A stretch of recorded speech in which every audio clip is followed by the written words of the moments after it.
पर लाद कर ले जाता था। आज कपड़े तो लाद दिए किंतु रस्सी लाना भूल गया। अब यदि रस्सी लेने जाता हूं तो आने जाने में ही समय खराब होगा, और नहीं बांधता हूं तो ये गधा है भाग जाएगा। संयोग क्या किया जाए। महात्मा महाराज जी ने कहा मेरे पास एक युक्ति है। अब गधा तो गधा ठहरा, झूठ मूठ के बांधो, जैसे बांधते थे खूंटे पर ले जा करके वैसे रस्सी घुमाई और घुमा करके महाराज गांठ लगा दी और देखा कपड़ा धोने लगा तो गधा सचमुच में उतनी परिधि के बाहर गया नहीं।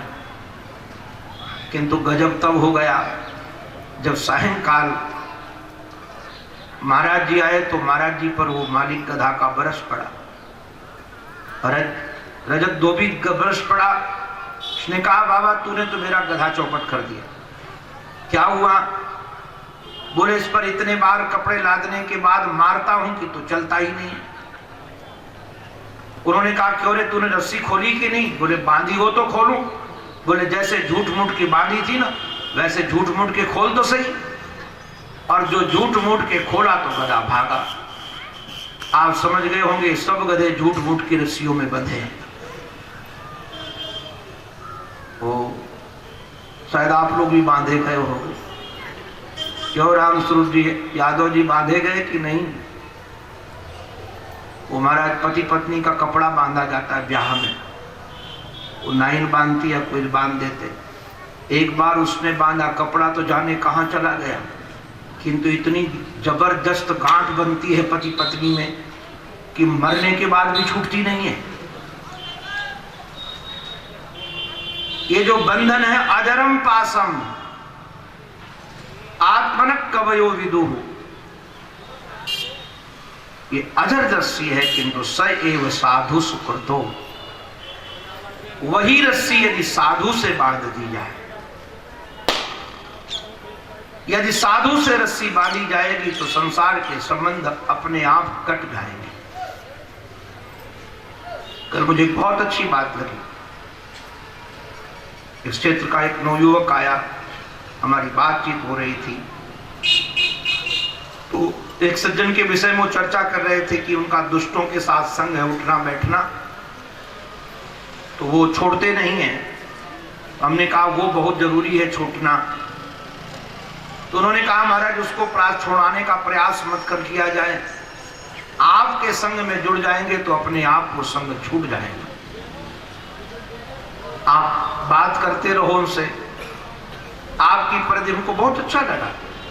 बोले आप तो साल में एक बार आते हो तब संबंध बनता है तो महीने दो महीने खोपड़ी ठीक रहती है, क्योंकि महीने दो महीने के लिए वो कान से जो चाटुकार सुनाते रहते तुम राजा हो वो सब ढीला पड़ जाता है, और 2 महीने के बाद जो आपका प्रभाव कम हुआ तो सब अपने आप दूसरे प्रभाव डाल देते हैं।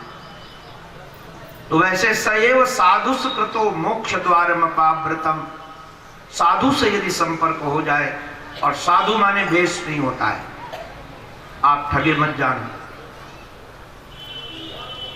साधु शब्द की व्याख्या जो मैं भी करने वाला हूं भागवत के आधार पर, वह न तो वेश पर आधारित है न माला तिलक पर आधारित है। साधु की पहली पहचान है तितिक्षवा कारुणिका सुहृद सर्वदेहिनाम अजात शत्रव शांताः साधव साधु भूषणाः। साधु तितिक्षु होता है, सबके प्रति करुणा से भरा होता है, और साधु का कोई दुश्मन नहीं होता। साधु से कोई दुश्मनी माने चलेगा किंतु साधु किसी से दुश्मनी नहीं मानता। जिस साधु का दुश्मन कोई हो, साधु कहता हो कि मेरा दुश्मन है, तो मैं तो उसको साधु मानने के लिए ही तैयार नहीं। अरे साधु तो गर्दन काटने वाले को भी नहीं कहता कि मेरा दुश्मन है।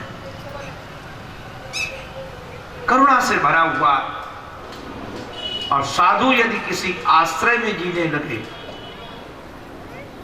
तो साधु नहीं हो सकता। साधु किसी सेठ की जेब का साधु नहीं होता है।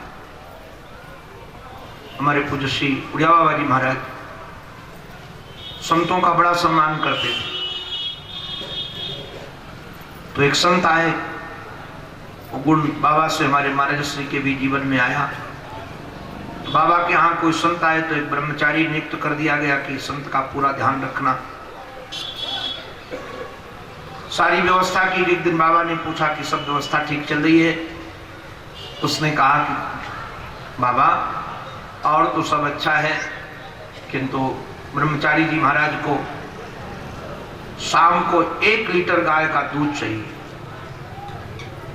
अगर 1 लीटर गाय का दूध नहीं मिलता शाम को तो सुबह का काम पूरा नहीं होता, पेट आदि साफ नहीं होते। तो बाबा ने हंस करके कहा, आज नहीं तो कल ये साधु किसी सेठ की जेब का साधु होगा। अगर हम आवश्यकता बढ़ा लेंगे तो निश्चित रूप से गुलामी हमारे जीवन में आएगी। आज हम आवश्यकता बढ़ा लें कि अमुक गाड़ी में बैठूंगा, अमुक गाड़ी में नहीं बैठूंगा, तो जो हमको बड़े सेठ बड़ी गाड़ी देंगे उन्हीं की गुलामी करना पड़ेगा। ये सेठ लोग बड़े चालाक होते हैं, अपना चाटुकार बाबा जी लोगों को बनाकर तभी कुछ जेब ढीली करते हैं।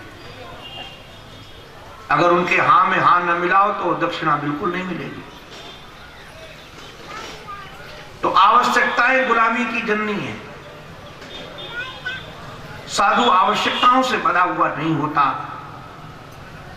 इसलिए केवल आश्रय यदि होता है तो भगवत आश्रय। हमारे महाराज से सुनाते थे, एक श्री हनुमान प्रसाद पोद्दार जी महाराज ने साधु को निमंत्रण के लिए अपने सेवक को भेजा कि कल मेरे यहाँ दीक्षा हो जाए। साधु ने मना कर दिया और कहा, आज ये खिलाएंगे तो कल कौन खिलाएगा? हमारा तो कोई घर है नहीं, आज हमारे यहाँ खा लो तो कल कौन खिलाएगा? नहीं गए तो बाद में श्री भाई श्री स्वयं गए और जाकर के कहा कि हमारे यहाँ नहीं, श्री ठाकुर का ही घर है, आज उनके यहाँ पधारो।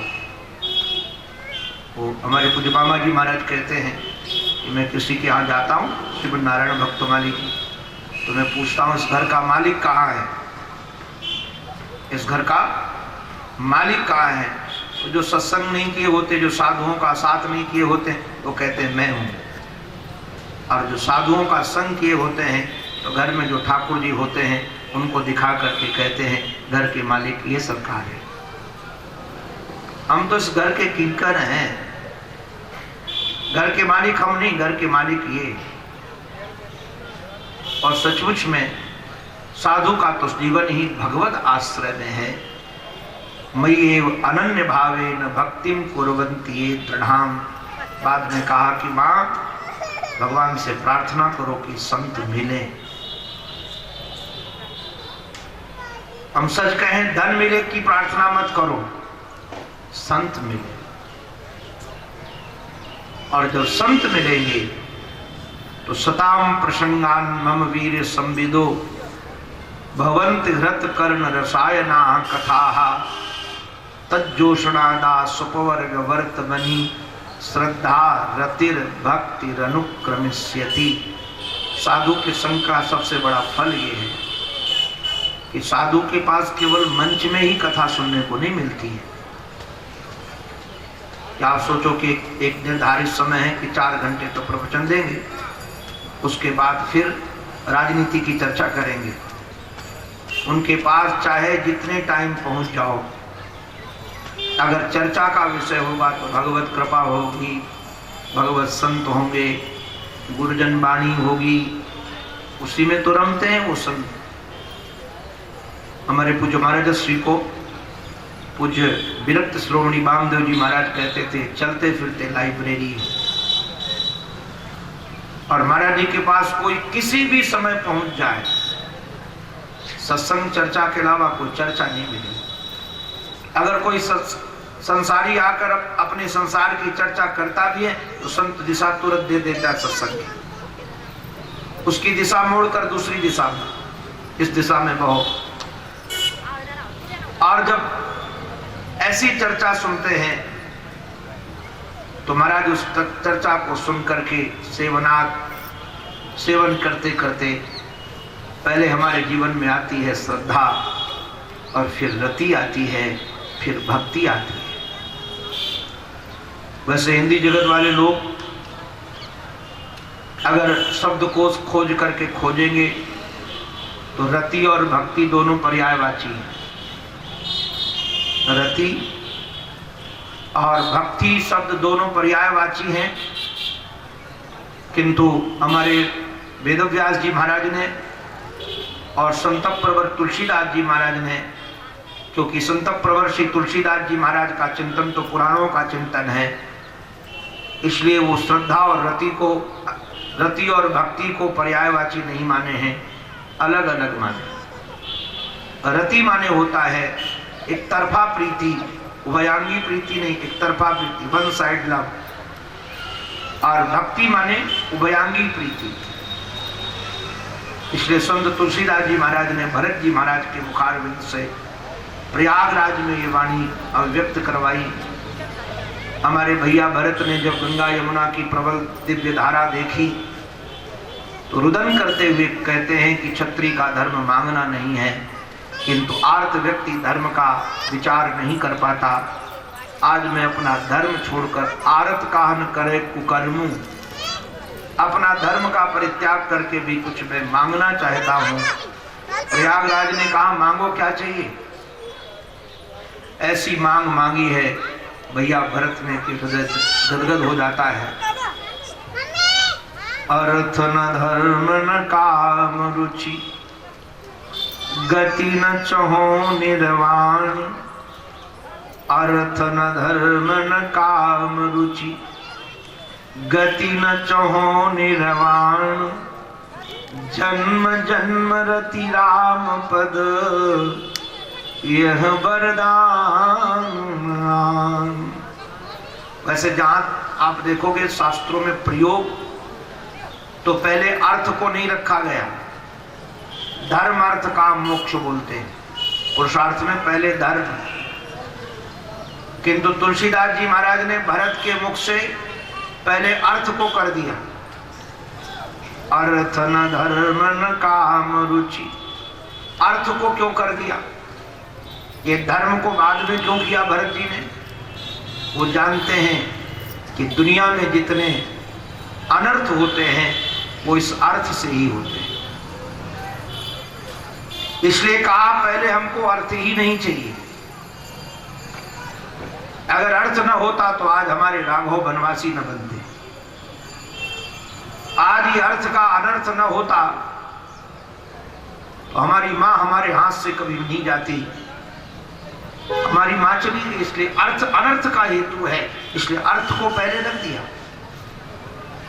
अर्थ न धर्म न काम रुचि, गति न चहो निर्वाण।